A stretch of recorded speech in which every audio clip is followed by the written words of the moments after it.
You're listening to Stimulus Tech Talk, a conversation-based podcast created by Stimulus Technologies that covers a range of topics related to business and technology.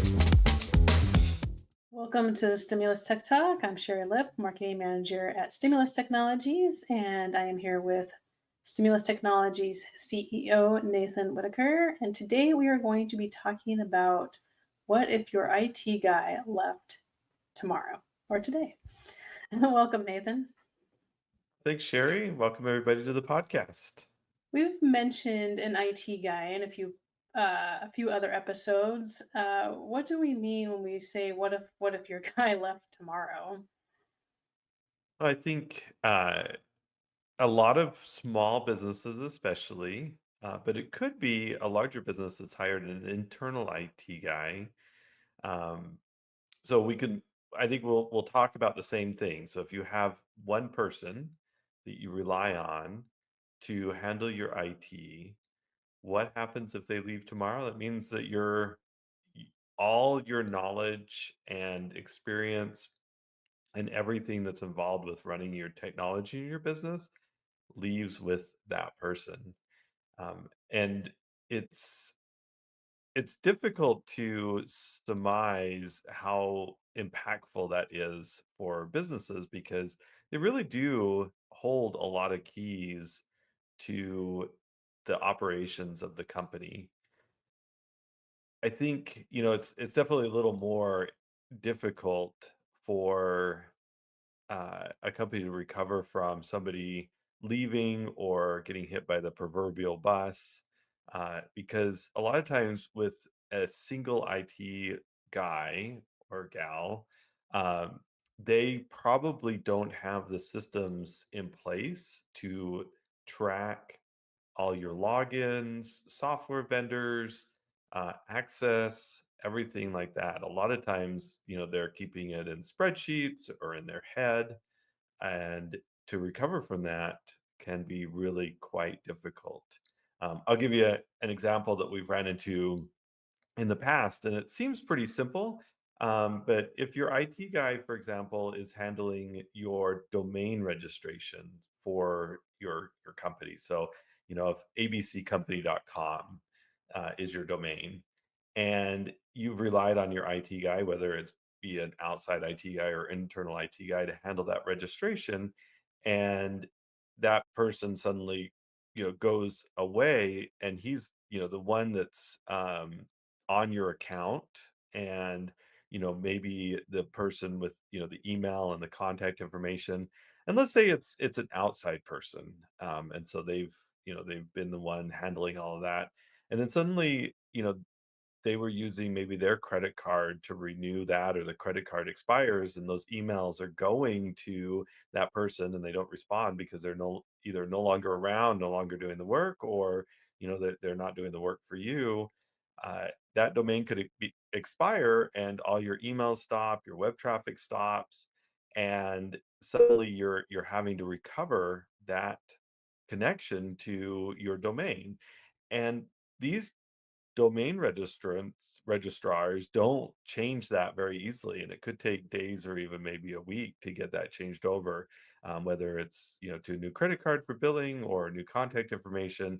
But that's really disruptive on the business to have that happen, and we've actually seen that before, that people have called us up, saying, "Hey, I need help. I'm my emails have stopped working. This is an emergency issue. I know we're not your client, but we'd like to sign up with you." And then we have to go through this process that could take days or weeks to get their email back up and running because a IT guy just left or is no longer involved, and took those keys to the kingdom, which is a core part of their business, along with them, and didn't share that. So it's a big problem, um, that we've seen over and over again when you're trusting a single person to handle all your IT needs.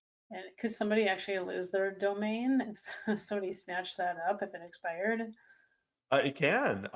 So we've seen two cases that have happened, and we've seen this multiple times. One, we've seen that somebody else tries to register it. There's these trolls that look for expired domains, and then they'll charge a fee to recover it. Or the IT guy, or the person holds it as ransom. They'll say, "Well, I won't release it unless you pay me X. That's my intellectual property." And so, the company will have to pay a ransom to get it back. We've seen that too. It's pretty insane what can happen. I mean, that's just one example of an IT guy being a little nefarious. And think about it. If you're a small business, you're not really knowledgeable about technology, and you're relying on this one person to handle all of that. There's so many other things that they could potentially use to extort the business, and I don't use that term lightly. But they could hold your data at ransom. They could hold access to your systems at ransom, your domain, whatever it may be. Um, if they are leaving on negative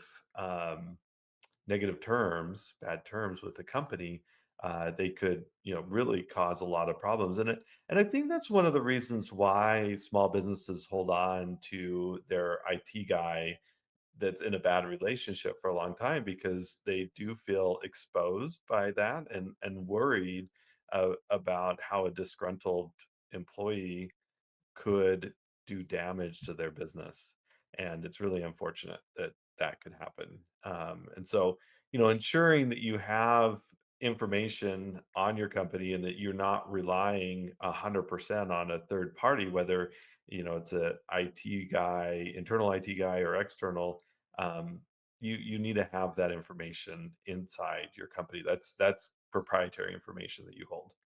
How often do you see that a company has just one person handling their IT? It's very often, especially in small business. But again, mid-sized companies, mid-sized small businesses, call it, 50 to 250 employees. We do see internal IT people, and it's usually a single guy.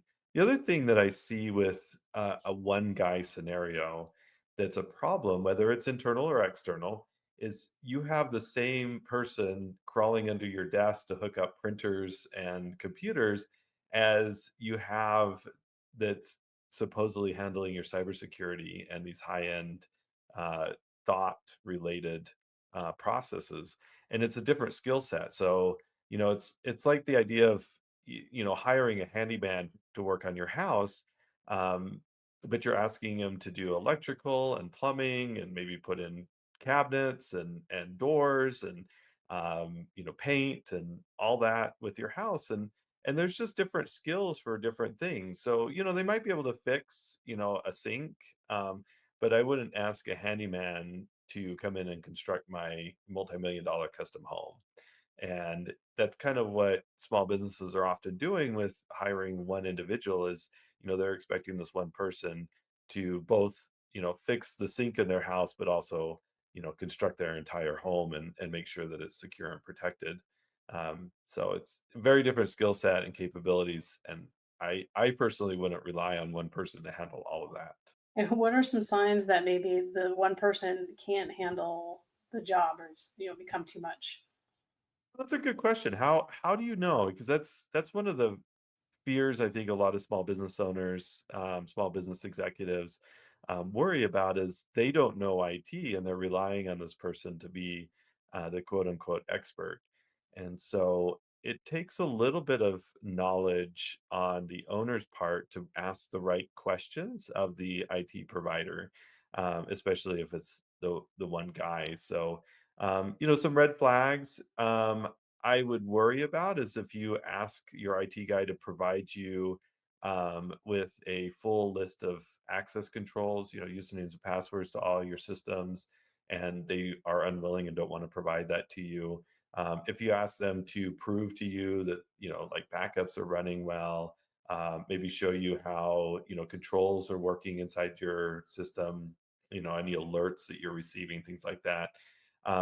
Just ask them for information. And if they're unwilling to provide it, or they take a long time to provide it, most likely you're relying on somebody's memory to operate your IT rather than good documented processes. A good internal IT department or outside IT firm will have systems and processes in place to document procedures, document this data, um, and they can easily generate a run book, what we call in our industry a run book of access controls, usernames and passwords, um, generate reports on the systems that they're monitoring, what the work that's being doing. They should have a ticketing system that's tracking all the work that's being done, whether again internal or external IT.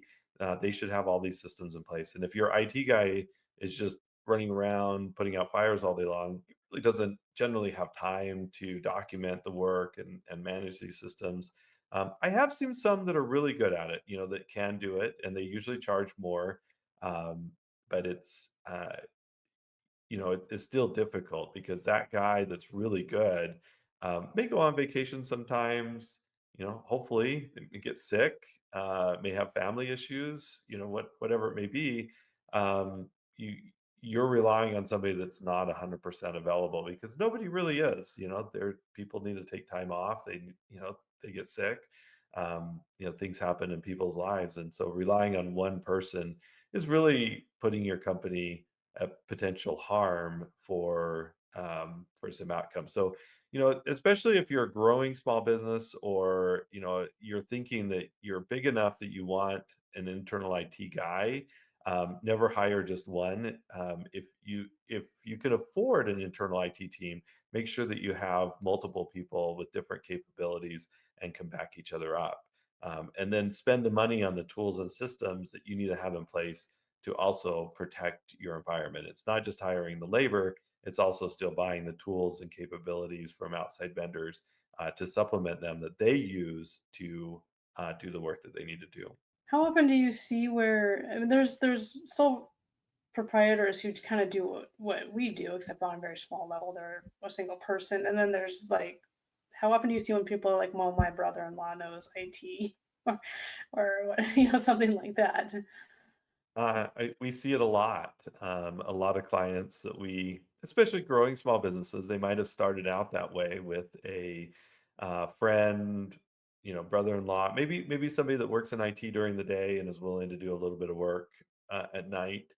And I think that gets you a good ways into your business. Maybe when you're, sub 5 employees, that's probably sufficient to rely on either internal knowledge, somebody inside your company that knows about IT enough um, to help you out. But once you start getting into that 3 to 5 plus employees, you need to rely on a company to help you out because there's a lot more systems, a lot more liability inside your operations that you can't just rely on, the guy that has a full-time job. He might be working, IT for, a larger company, might be, um, yeah, if they have a full-time job doing something else, and you have a problem at 2 o'clock in the afternoon, you have to wait until he gets off of work. And maybe, he has other responsibilities he has at night. So it really can cause a major problem for the company if you have 5 employees that can't work because you can't get a hold of your IT guy.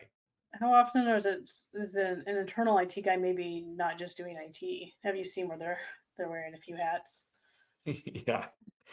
Um, yeah, we see that often that you hire an internal IT guy, but you might make him responsible for purchasing, or suddenly he's doing like some bookkeeping for your company, or he's also I've seen it, it's also your sales guy, or whatever. I've seen it all that the IT guy is hired, but if you're 50 employees or so, he might not be busy all the time in your mind, and so you give him a bunch of other stuff to do. And then suddenly, what's his primary job? And he's going to lean to the things that he likes doing the best. And so, you know, with that too is you lose the proactiveness of the work. So, that person, if they are now overloaded with other tasks, um, they're not going to take the time to work on things to making sure that problems don't come up. So, y- if you have an internal IT team, don't give them so much work that they're always just putting out fires or doing projects that they don't have, a number of hours during the day and the week to check your backups, look through all the systems to make sure the software is running properly, and your EDR solution and your MDR are working and you're resolving alerts in a timely fashion. There's a lot of effort that requires scheduled tasks that really don't look like they're working on, installing computers or helping people, solve their IT problems. But it's essential to make sure that the computer systems uh, are running well and that your systems are also safe from hackers. If you're a small business and you have like one person doing it, what should you have in place in case? What should you have in front of you if they do become unavailable suddenly? So I recommend if they really do want an internal IT person, they can work with an MSP to do co-managed IT. That's a common scenario that you still have an outside firm that does a portion of the work and provides the redundancy, and then the internal IT department or person is doing the day-to-day work. So you might be able to hire a help desk person or just a technician at a cheaper cost that is, doing the computer installs, putting toner in the printers, resetting passwords, things that you want to happen quickly.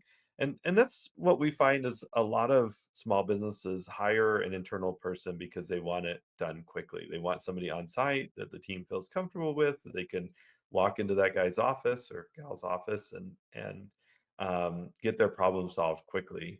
Uh, but for the bigger stuff, you rely on an outside company to do the projects, making sure that all the things that I listed off, those that proactive work is done appropriately.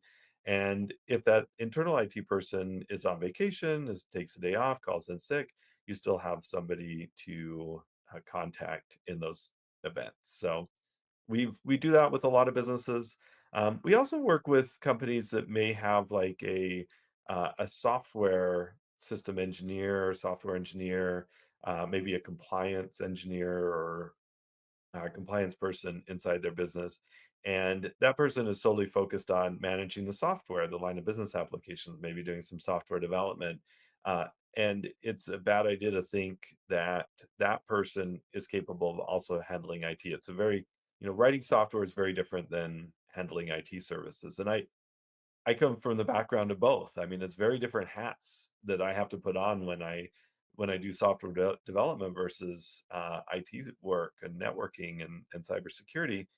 So don't rely on the same person to do both. You can have that person in house that's focused on, your software solutions, making sure your software is running well, or compliance is running well, or whatever it may be if you're a regulated business, and then you hire an MSP to come in and do the day-to-day IT work. And what might a very small business or a sole proprietor look for in a managed service provider that a larger company wouldn't necessarily think about? Or what would a small business need that a bigger company might not? I think again, a small business is probably looking for help with the day to day, consulting on how to run their business. A lot of small businesses don't, obviously have a CTO or a CIO, or a CSO, that a large business would have. So having an outside firm, you're looking for those capabilities to help you, look in the future of what technologies to implement. Also, really running the day-to-day operations of the software, making sure that that's working well, and also the compliance side of it, the cybersecurity side of it. You're looking for your vendor to handle all of those aspects, where a larger business might hire uh, separate people or separate companies potentially to do those different tasks, whereas a small business is, that work is, maybe only comes every couple of months that you need to have a consulting conversation on, a software package, or maybe it's once a year, reviewing your compliance framework and cybersecurity and insurance. And so you're not looking for, that as a constant aspect of the relationship with your IT vendor, but you are looking for it periodically. And I think that's the biggest difference. Whereas again, a large business, if you're regulated in any way, if you're in financial services, if you're a publicly traded company, if any of those aspects that you are dealing with compliance frameworks, that then you're dealing with those things probably daily or at least weekly, and you need a lot more work. And to wrap it up, a very small business might think they're too small to find an IT vendor. How do they find them? How do they find somebody that fits their size? Um, I think most MSPs are willing to take on a growing small business. But a lot of managed service providers really do have a minimum that they're willing to work with. And that 5-person range is really the cutoff for most managed providers. I'm finding some MSPs will work with businesses that are under 20 employees or 50 employees. So when you're interviewing an IT service provider, an outside IT service provider, ask them what is their ideal client size, make sure that you fit into that.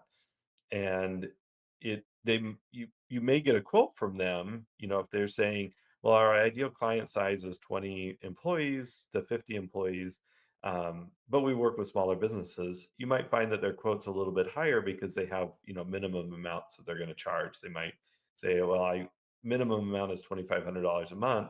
And that doesn't make sense for a company that has 5 employees. I think that's really expensive. Um, so, talking to a MSP, ask them about their minimums.